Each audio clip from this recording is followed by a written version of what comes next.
And through that, you went through and you figured out, I was like, man, that's so creative, because I remember those moments of being like, all right, cool. There's a new bill that pops up. All right, I need to go sell something. What do I need to go? Like, who can I go serve?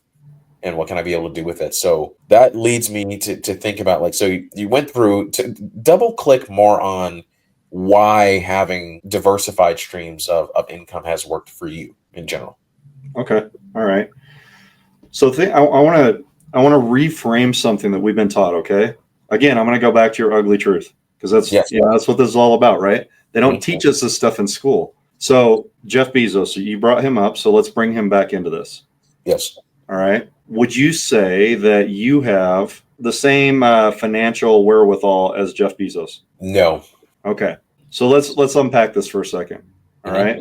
I'll tell you the truth about a lie. All right. This is the ugly truth about money. You and I and Jeff Bezos all have the same foundational building blocks. Jeff uses his different than we do, because we follow the traditional go get a job, get the money, don't spend all the money, save the money mentality. Save up, buy the house, buy the car, use loans to do that. That's kind of and pay off the loans as quickly as you can. Don't be in debt. That's the mantra that we've been taught throughout our lives. And then if you save enough cookie crumbs today, you'll have packs and packs of cookies to live on in your retirement years. That's kind of the financial model that they gave us growing up, but they didn't really tell us how to do any of it. So we left ourselves open to the financial giants of the world to sell us products. And they call that financial planning. It's not financial planning, it's product training.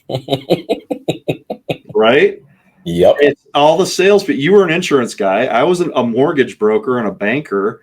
I mean, I lost so much sleep when I started realizing this, that the truth about a lie is this. All right. You've got assets, liabilities, income, and expenses. That's it. 4 things: assets, liabilities, income, and expenses.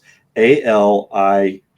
And if you can understand the relationship between your assets and your income, and your liabilities and your expenses, or your assets and your liabilities, your income and expenses, if you can understand the relationship and how those things all interact and interweave, it becomes a filter for all of your money decisions. So Bezos or Warren Buffett or Donald Trump or any of these billionaires out there, Elon Musk, they go out, and if they want to raise, they go buy an asset, and the asset creates income. So recently, Musk goes out and he spends $40 billion to give himself a raise buying Twitter, rebrands it, renames it, and it's made him so much money, and it continues to grow. He bought a raise. Well, they don't teach us to buy a raise. They teach us to go beg for a raise from a boss that may or may not like us, and then he might give us a 2% raise,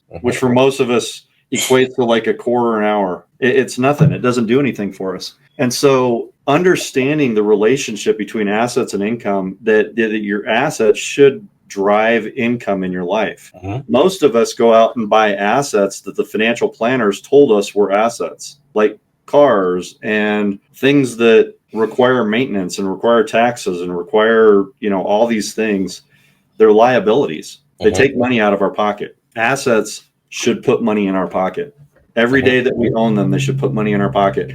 The home that we live in, as long as we live in it and it requires upkeep, maintenance, and all those things, mortgage payments, it's taking money out of our pocket. So the house we live in, the only time it becomes an asset is the day you sell it, or you turn it into an income producer.